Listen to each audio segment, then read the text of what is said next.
क्या हाल चाल? घर पे सब ठीक है ना? ये क्या है? वही जो तुम देख रहे हो। टाइगर अभी जिंदा है और चकाचक भी। Reverse curse technique. सही पकड़े। जब तुमने मेरी गर्दन में तलवार घुसाई तो मैंने काउंटर अटैक ना करके अपनी सारी ताकत उल्टी श्रापित तकनीक में लगा दी। श्रापित ऊर्जा नेगेटिव होती है। ये शरीर को ताकत तो देती है लेकिन उसे ठीक नहीं करती। फिर हमने इस श्रापित तकनीक को खुद से गुणाकार किया, भागाकार किया और फिर इसे हमने पॉजिटिव ऊर्जा में बदल दिया।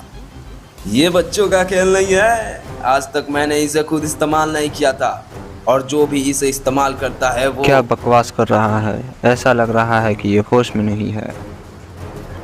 श्रापित ऊर्जा की असली ताकत मुझे मौत के करीब जाकर समझ आई। और अब तुम हारने वाले हो क्योंकि तुमने मेरा सर नहीं काटा और मेरे सर पे वार करते समय श्रापित औजार का इस्तेमाल नहीं किया। हारने वाला हूँ? अभी तो ये जंग शुरू हुई है। क्या कहा शुरू हुई है? अरे हाँ, अब आएगा मजा।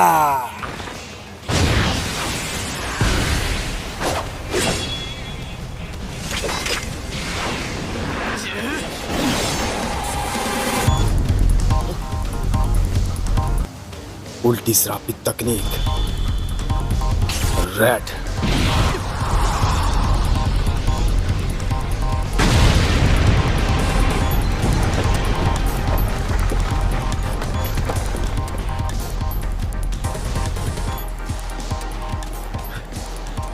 ये राक्षस है।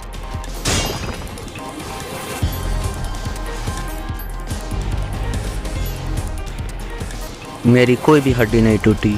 ये जोरदार झटका लिमिटनेस टेक्निक का असर था। Curse technique reversal red.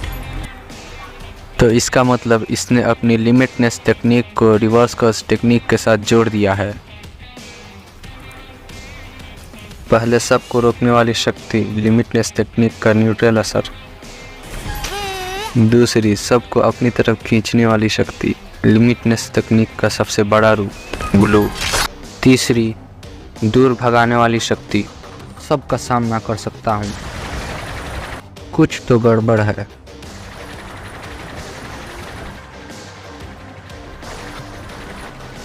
मैं समझ नहीं पा रहा। नहीं, सब ठीक है। अब तो तुम गए।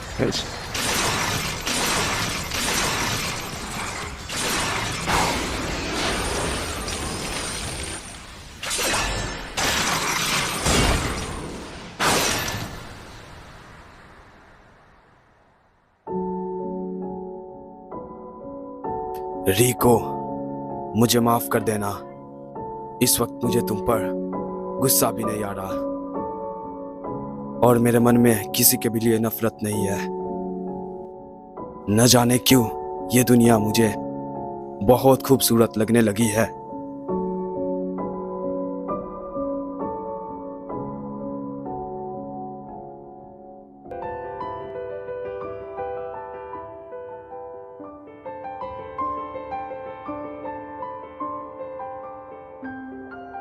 पूरे दुनिया में सिर्फ मुझे ही ये शक्ति मिली है।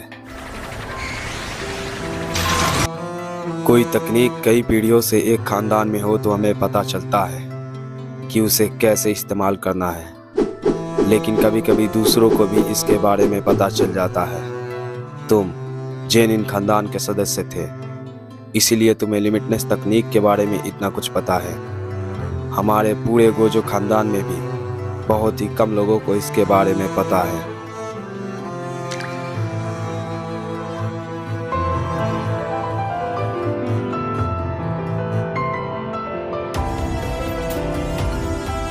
एम्पलीफायर्ड और रिवर्सल की शक्ति को एक दूसरे से मिलाओ, फिर इन्फिनिटी के इन दोनों रूपों को एक दूसरे से जोड़ो और एक काल्पनिक चीज बनाकर सामने लाओ, जो है इमेजिनरी टेक्निक पर्पल।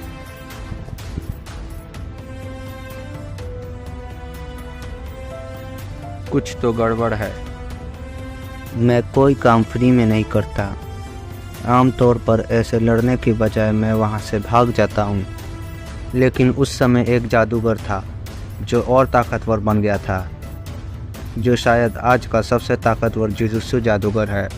मुझे उसे हराना था, उसे घुटनों पर लाना था, जुजुत्सु के दायरे को मिट्टी में मिलाना था और साथ ही मुझे ठुकराने वाले जेनिन ख़ानदान को भी। इस मकसद को पाने के लिए मैंने अपने सारे उसूल तोड़ दिए। उस पल ही मेरी हार हो गई थी।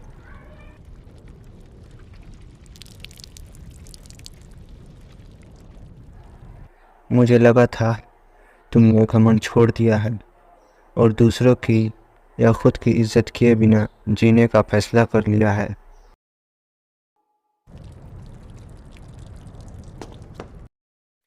तो भैया कोई आखिरी ख्वाहिश हो तो तुम बोल सकते हो। बिल्कुल नहीं।